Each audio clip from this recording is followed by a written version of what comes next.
$7 अरब package की मंजूरी के बाद IMF का पाकिस्तान को फौरी तौर पर तकरीबन $1 अरब की किस्त जारी करने का ऐलान। एग्जीक्यूटिव बोर्ड इजलास के एलामी में कहा गया है कि पाकिस्तान की कमजोरियां और मसाइल बदस्तूर संगीन हैं। टैक्स बेस तंग होने से मालियाती पायदारी, समाजी और तरक्याती खर्चात पूरा करना मुश्किल है। इस्लाहात न हुई तो पाकिस्तान के दीगर ममालिक के मुकाबले में मजीद पीछे रहने का खतरा है। पाकिस्तान ने इक़्तिसादी इस्तेहकाम की बहाली के लिए अहम इक़दाम किए। महंगाई बढ़ने की शरह नुमाया कमी से सिंगल डिजिट तक आ गई। करंट अकाउंट खसारा काबू में रखने और ज़र मुबादला ज़खायर को दोबारा से बेहतर बनाने का मौका मिला।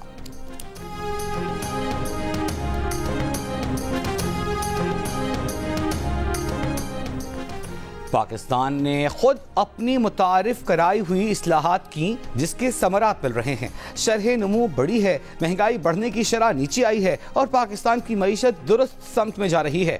IMF की मैनेजिंग डायरेक्टर क्रिस्टलिना जॉर्जिएवा की वज़ीर आज़म से मुलाकात के बाद जियो न्यूज़ से खुसूसी गुफ्तगू।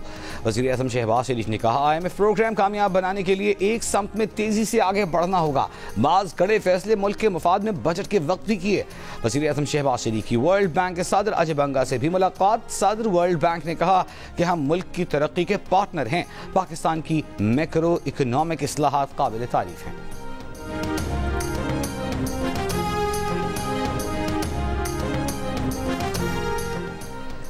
IMF एग्जीक्यूटिव बोर्ड की मंजूरी मौजूदा हुकूमत की पॉलिसियों की तौसीक है। बैनुल-अक़वामी इदारों ने हम पर एहतमाद का इजहार किया है। महंगाई कम, शरह सूद नीचे आ रही है, करेंसी मुस्तहकम है, ज़र मुबादला ज़खायर बढ़ गए हैं। वफाकी वज़ीर मोहम्मद औरंगज़ेब की न्यूयॉर्क में खुसूसी गुफ्तगू। कहा, IMF को आखिरी प्रोग्राम बनाना है तो ढांचा जाती इस्लाहात करना होंगी। हमें माजी को भूल कर मुस्बत अंदाज में आगे बढ़ना होगा।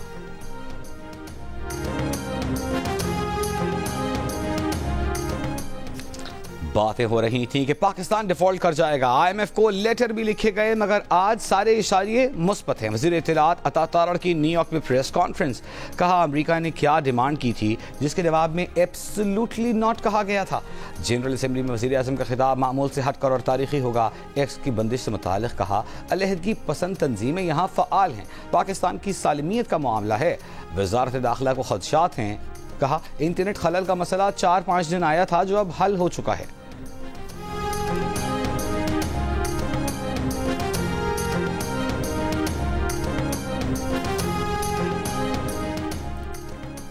वज़ीर आज़म शहबाज शरीफ की फ़लस्तीनी सदर महमूद अब्बास से मुलाकात। इसराइली जारहियत के खिलाफ फ़लस्तीनियों की हिमायत जारी रखने के आज़म का इआदा।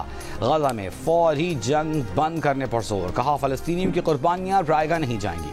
फ़लस्तीनी सदर ने कहा, पाकिस्तान अपने क़याम के वक्त से फ़लस्तीनियों के साथ खड़ा है। सलामती काउंसिल में लीडरशिप फॉर पीस मुबाहिसे से खिताब में वज़ीर आज़म की बैरूत में बमबारी की मज़म्मत। इसराइल को गज़ा में नस्ल कशी रोकने पर मजबूर करना होगा। काउंसिल को कश्मीरियों के बुनियादी हकूक़ की संगीन खिलाफ वर्जियों को रोकने का मुतालबा करना चाहिए। काउंसिल को अफ़गानिस्तान से बढ़ते दहशत गर्दी के ख़तरे से मुअस्सर तरीके से निपटना चाहिए।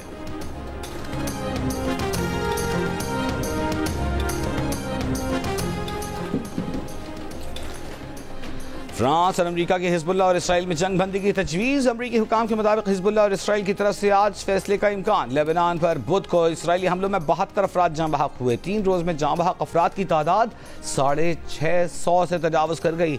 तकरीबन 5 लाख लेबनानियों की नकल मकानी। इसराइली आर्मी चीफ ने फ़ौजियों को ज़मीनी कार्रवाई की तैयारी की हिदायत कर दी।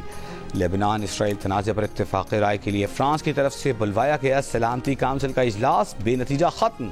अमेरिका ने जंग शुरू करने का जिम्मेदार हिजबुल्लाह को और रूस ने इसराइल को करार दिया। ऑस्ट्रेलिया की भी अपने शहरियों को लेबनान छोड़ने की हिदायत।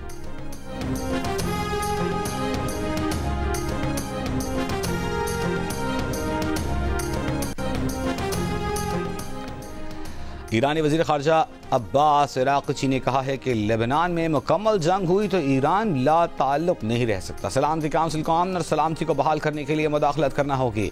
अक़वाम मुत्तहिदा में इसराइली मंदूब ने कहा, सफारतकारी नाकाम हुई तो इसराइल तमाम ज़राए इस्तेमाल करेगा। हिजबुल्लाह ने कार्रवाइयाँ रोकी तो इसराइल फौरी तौर पर रुक जाएगा।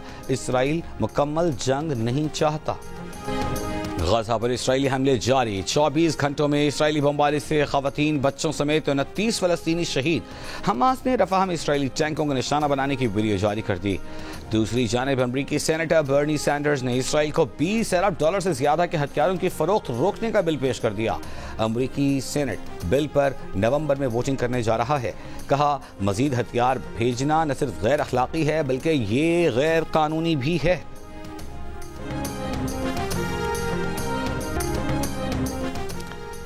तोशाखाना केस 2 में बानी BTI और बुशरा बीबी की दरखास्त जमानत पर समाअत कुछ देर बाद होगी। स्पेशल जज सेंट्रल शाहरुख अर्जुमन समाअत के लिए अडियाला जेल पहुंच गए।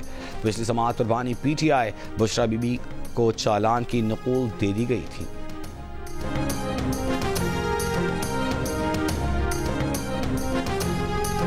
लाहौर में अहम शख्सियत के बेटे को नाके पर रोकने पर 3 पुलिस अफसरान को हटा दिया गया। जराये के मुताबिक PTI जलसे के रोज रिंग रोड पर आरिफ शहीद इंटरचेंज के करीब कंटेनर लगाकर रास्ता बंद किया गया था।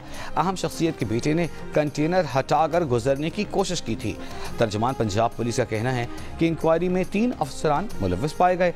इंक्वायरी DIG ओहदे के अफसर ने की। पुलिस अफसरान ने शहरी के साथ बदतमीजी की थी।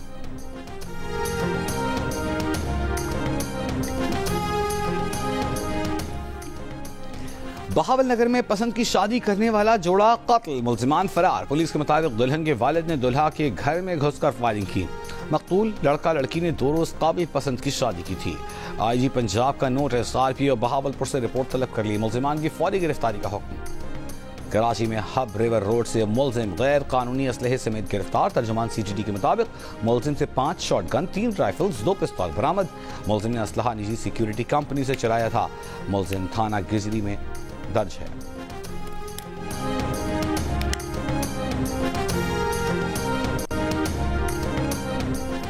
शिमाली वजीरिस्तान में पाक अफगान बॉर्डर गुलाम खान आमदरफ्त के लिए खोल दिया गया। डिप्टी कमिश्नर के मुताबिक 5 दिन कबल सरहद पर 2 तरफा फायरिंग के बायस बॉर्डर बंद किया गया था। पाक अफगान सरहद पर खड़ी सैकड़ों माल बरदार गाड़ियां चल पड़ी।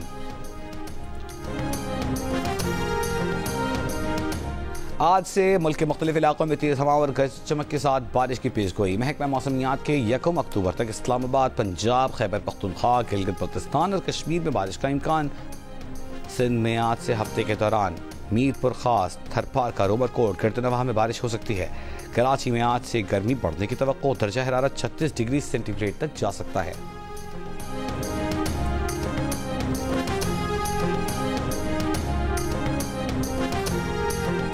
भारतीय शहर मुंबई में मूसलाधार बारिशें, मुख्तलिफ हादसात में 4 अफराद हलाक। 275 मिलीमीटर बारिश के बायस ट्रैफिक और ट्रेन सर्विस मुतासर।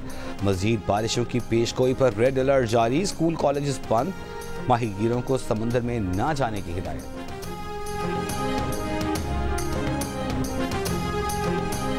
रूस के सदर व्लादिमीर पुतिन ने मगरबी ममालिक को खबरदार किया है कि दुश्मन ने अगर ऐसे रिवायती हथियार भी इस्तेमाल किए जिनसे रूस या बेलारूस की सलामती को खतरा हुआ तो मॉस्को न्यूक्लियर हथियार इस्तेमाल करने से गुरेज नहीं करेगा। न्यूक्लियर हथियार रूस और उसके अवाम के तहफ़्फ़ुज़ की अहम ज़मानत हैं। अमेरिका का यूक्रेन को $375 मिलियन इजाफी फौजी इमदाद देने का ऐलान। फौजी इमदाद में रॉकेट, गाड़ियाँ, क्लस्टर बॉम्ब्स और मिसाइल शामिल हैं।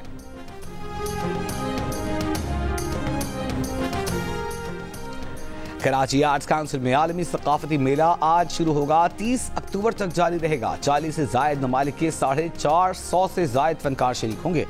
150 से ज्यादा परफॉर्मेंसेस होंगी।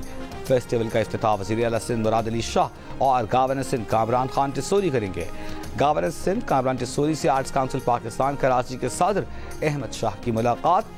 गवर्नर सिंध ने कहा कि कराची में मेगा इवेंट का इनेकाद खुशाइंद है। इस मेगा इवेंट से आलमी सतह पर पाकिस्तान का सॉफ्ट इमेज उभरेगा। मेला जियो नेटवर्क और आर्ट्स काउंसिल की मुश्तरका पेशकश है। World youth champion boxer Pakistan के उस्मान वजीर और भारत के कमलदीप सिंह के दरमियान फाइट आज थाईलैंड में होगी। पाकिस्तान के नामवर बॉक्सर थिलक सैलूम ने मुल्क के अवाम से उन्हें सपोर्ट करने की दरख्वास्त की है। उस्मान वजीर और थिलक सैलूम के दरमियान मुकाबला जियो सुपर से बराह रास्त नशर किया जाएगा।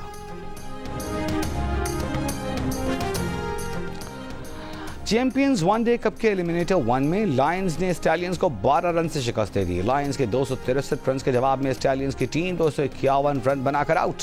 इवेंट में आज एलिमिनेटर 2 में लायंस मारफोर्स का सामना करेगी। चैंपियंस वनडे कप के मैचेस जियो सुपर से बराह रास्त नशर किए जा रहे हैं।